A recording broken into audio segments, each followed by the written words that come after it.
Mheshimiwa Mwenyekiti, naomba kwanza nianze kwa kumshukuru Mungu kunipa nafasi ya kusimama ndani ya bunge hili, lakini nimshukuru sana Rais wa Jamhuri ya Muungano wa Tanzania kwa mambo mema ambayo ameyafanya katika jimbo letu la Buchosa. Tumejengewa minara ya mawasiliano kwenye visiwa vyetu. Hivi sasa mawasiliano yameboreka sana. Kwa hiyo nilikuwa naomba tu Mheshimiwa Waziri, ukipata mnara mwingine mahali popote, bado sehemu ya Iligamba kuna changamoto kubwa kidogo ya mawasiliano. Mheshimiwa Mwenyekiti, neno la Mungu linasema katika Danieli 12 mstari wa 4 kwamba lakini ewe Danieli, yafunge maneno haya ukayatie muhuri kitabu, hata wakati wa mwisho wengi wataenda mbio huko na huko na maarifa yataongezeka. Mheshimiwa Mwenyekiti, maarifa yameongezeka. Mungu aliona dunia tunayoishi sasa wakati wa Danieli. Aliona kutakuwa na Instagram, aliona kutakuwa na Imo, aliona kutakuwa na Snapchat, kutakuwa na TikTok toka kule. Lakini huku anaweka hayo mawazo ndani ya akili za wanadamu, wanatengeneza mambo ambayo Mungu aliyaona muda mrefu uliopita. Kwa hiyo Mheshimiwa Mwenyekiti, katika ulimwengu huu ambao unabadilika kwa kasi, katika ulimwengu huu ambao maarifa yameongezeka, teknolojia imebadilika, watu wamebadilisha namna ya kuwasiliana, watu wamebadilisha namna ya kufanya biashara, imebadilika namna ya kutibu watu, kila kitu kimebadilika. Ninapozungumza Mheshimiwa Mwenyekiti, ndani ya ukumbi huu leo, watumiaji wa smartphone katika nchi yangu ya Tanzania ni asilimia 41. Watumiaji wa simu za mkononi ambazo huko nyuma zilikuwa hazipo, kwa ujumla wao ni asilimia 87. Watumiaji wa mitandao ya kijamii ni asilimia milioni 53. Mheshimiwa Mwenyekiti, dunia imebadilika. Na mimi Mheshimiwa Mwenyekiti, niseme wazi, ni mdau mkuu wa mawasiliano kwa miaka mingi. Nimefanya kazi kwenye eneo hili kama mfanyabiashara wa mawasiliano kwa miaka mingi. Sasa Tanzania imepiga hatua kubwa sana kwenye eneo la mawasiliano. Nampongeza sana Mheshimiwa Waziri na wizara nzima ya mawasiliano. Napongeza sana TCRA kwa kazi nzuri ambayo inafanyika. Juzi nilikuwa na mazungumzo marefu kidogo na mkurugenzi wa TCRA ambaye amemaliza muda wake, na nilikuwa na mazungumzo naye kwenye maeneo matatu. Kama ananisikia ataelewa ninachokizungumza. Nizungumza naye Mheshimiwa Mwenyekiti juu ya malalamiko na manung'uniko ya watu wetu. Na mimi kama mbunge wa Bunge la Jamhuri ya Muungano wa Tanzania, niko hapa kuwawakilisha watu wa nchi yangu. Niko hapa kuwawakilisha wananchi wa Buchosa na Watanzania kwa ujumla. Mheshimiwa Mwenyekiti, hata nyie ndani ni mashahidi, na mimi sijaja hapa kumshtaki mtu, lakini natimiza wajibu wangu. Wananchi wangu wanalalamika juu ya mambo makubwa matatu. Data, ambacho sasa hivi ni basic need, ni mahitaji ya muhimu kwa kila mtu. Tunahitaji hewa, chakula, malazi, lakini naona kuna jambo la 4 linaongezeka kwenye maisha ya mwanadamu, kwamba mwanadamu ili aishi anahitaji data. Sasa wanasema data ni expensive.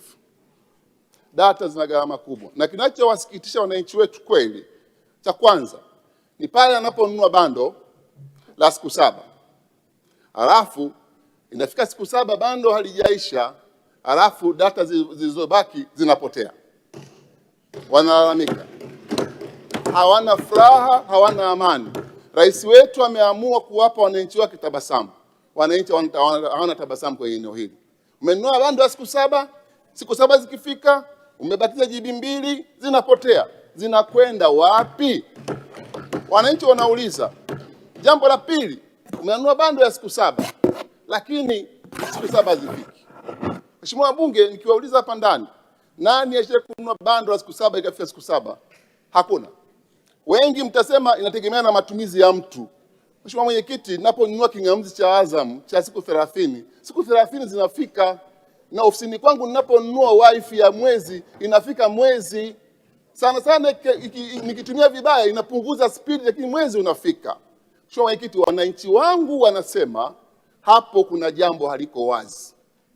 Lazima jambo liwepo wazi. Mheshimiwa Waziri, wananchi wanasema kuna jambo haliko wazi. Siwezi kusema kuna wizi, sina uhakika, lakini kuna jambo haliko wazi. Jambo la pili, unaponunua bando ya kuongea voice, ukiongea na bando ya voice ikiisha ile bando, wanahamia moja kwa moja kwenye wallet yako, kwenye fedha za kwenye simu yako, wanaanza kuzitumia bila wewe kuopti. Sio sawa.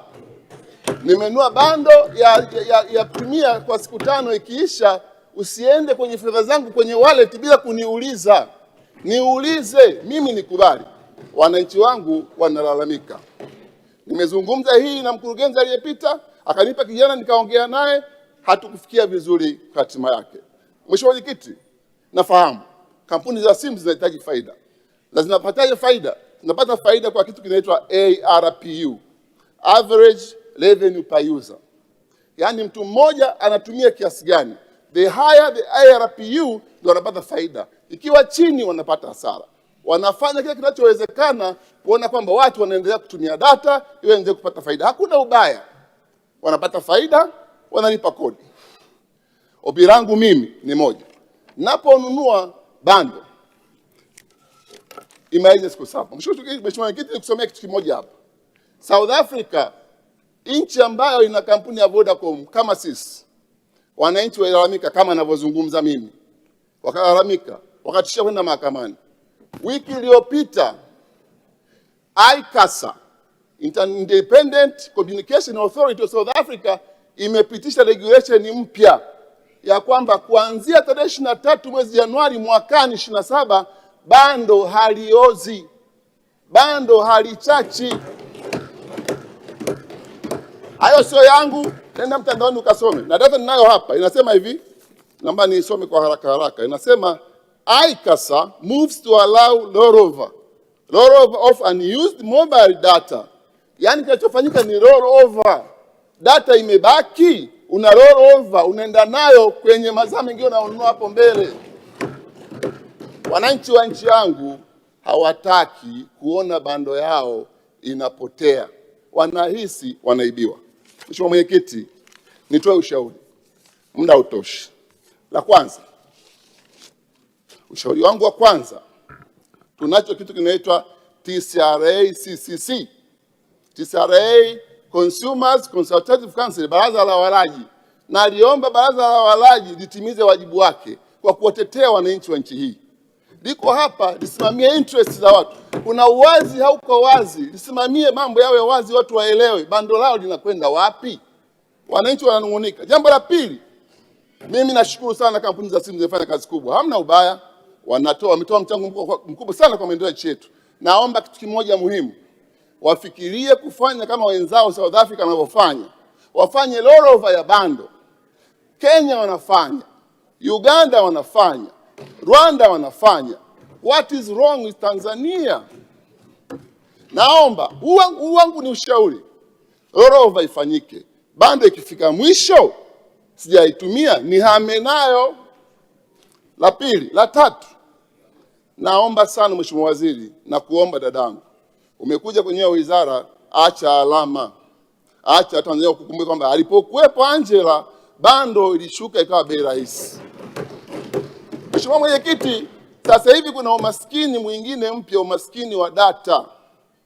Mtu akiwa hana data anakuwa maskini. Mtoto wetu hawezi kupost, hawezi kufanya chochote mtandaoni kwa sababu hana data. Kama tunataka kupromote digital economy, data iwe affordable, data iwe cheaper. Mheshimiwa Mwenyekiti, naomba kuwasilisha. Asante sana kunipa muda, naunga mkono hoja. Asante Mheshimiwa kwa mchango wako. Nilimtaja Mheshimiwa. Mtaa mzima unajua maisha ni mwendo wa chapchap.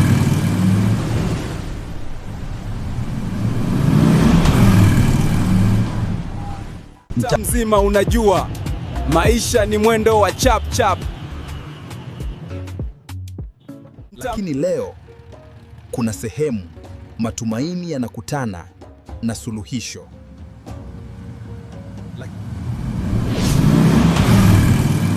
Kwa nini unahangaika?